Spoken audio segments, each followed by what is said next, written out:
So as promised after that last video, I said that I had some other rehousings that needed to be done, and I was going to try to get those done this evening, so that's what I'm going to do.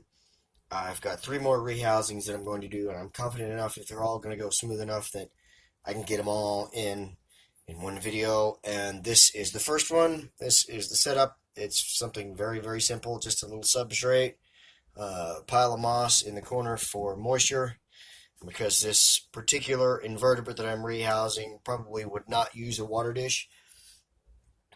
This is probably also going to be the easiest rehouse I've ever done. Definitely going to be the easiest rehouse of the night.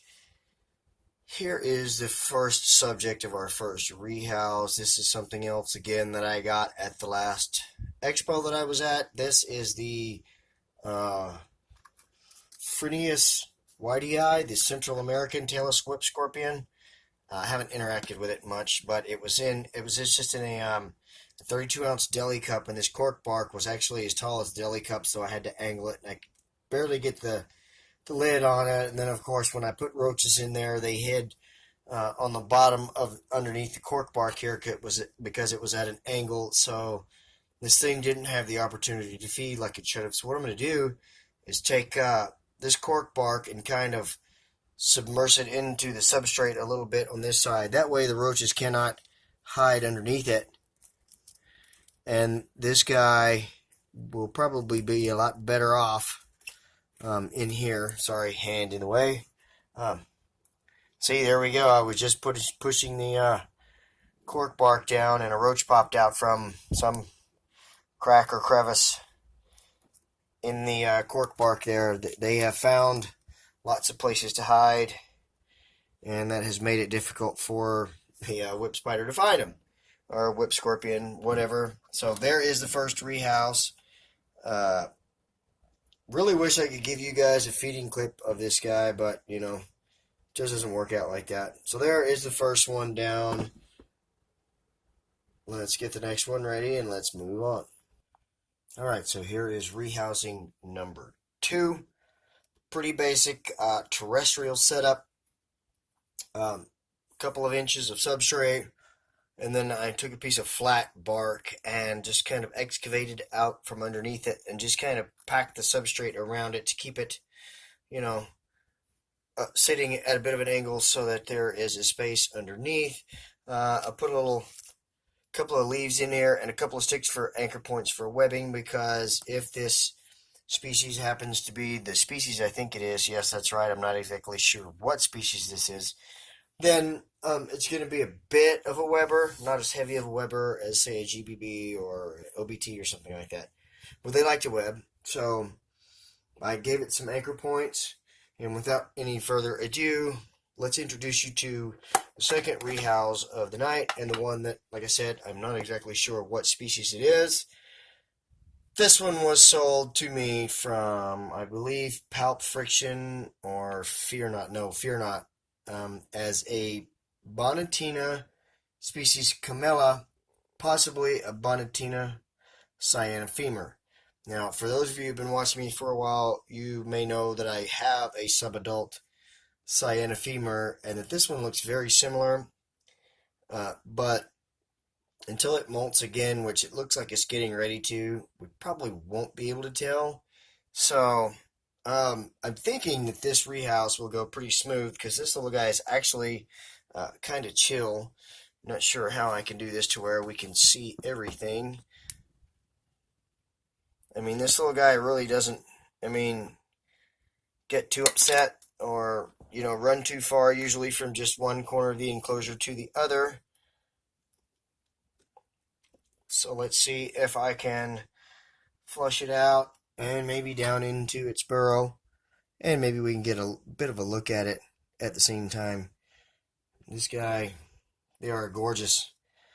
Said I don't know what species this one is yet, but the Bonatina genus, they are gorgeous little tarantulas. All of them have these reddish pinkish hairs that their bodies are covered in, and I can kind of see some blue on the femurs there. So like I said, I'm kind of suspecting that this is a Bonatina cyanophymer and not a Bonatina species Camella, but you can see that it is moving quite slowly and it is quite plump, and I am absolutely convinced that in the next few days I am going to be doing a molt update video for you guys. There it is. That is the second rehouse of the evening, and now it's going right down into its hide. I'll give you an update on this guy later. Let's move on to the next one. Alright guys, and so the last rehouse of the evening, and the coolest enclosure, I think. Hopefully this will turn out really well in keeping with the theme that I've had here lately. These things were for sale in the pets area of Walmart, and they keep getting more in. And I forgot until just a few minutes ago that I went into Walmart several weeks ago, and they had some, and I bought like 4 of them. Well, I was looking for some material to use for a hide for this tarantula, and then I realized that I had these, and I thought that's freaking perfect, especially considering the species that it is. Some of you will know that I do have like 3 or 4 other enclosures with the same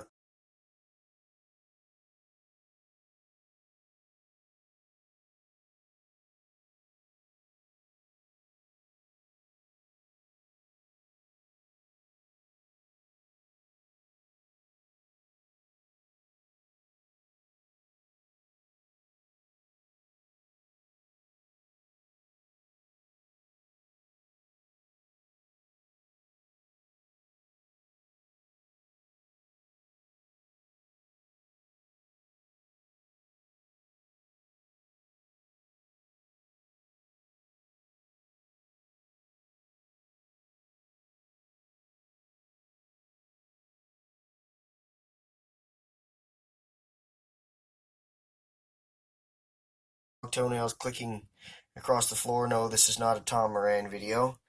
Um, in my experience with the Harpactira genus, they are usually rather cooperative. They can be a bit like defensive sometimes, but it's not like mean defensive. It's just kind of like don't bother me type stuff. So I'm thinking that maybe I can get this um, little critter to walk right down into its new home, and then hopefully it will do some really awesome webbing.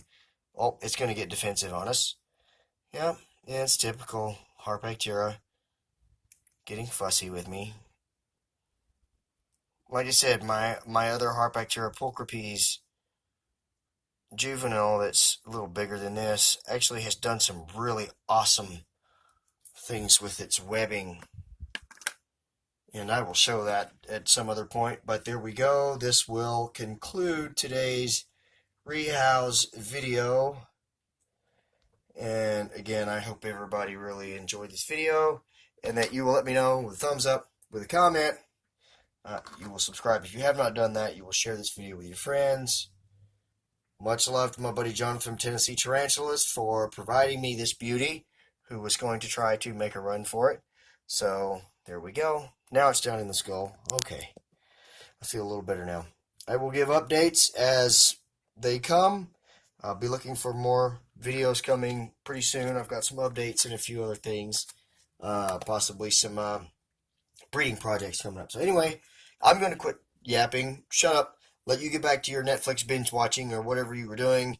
And I love you guys. Thank you all for watching. I have noticed lately I've had a surge in new subscribers, so thank you guys for subscribing. Thank you for watching. Hope I don't bore you too bad. For the rest of you who are pretty faithful, thank you guys. All of y'all, have a great day or a great night. God bless.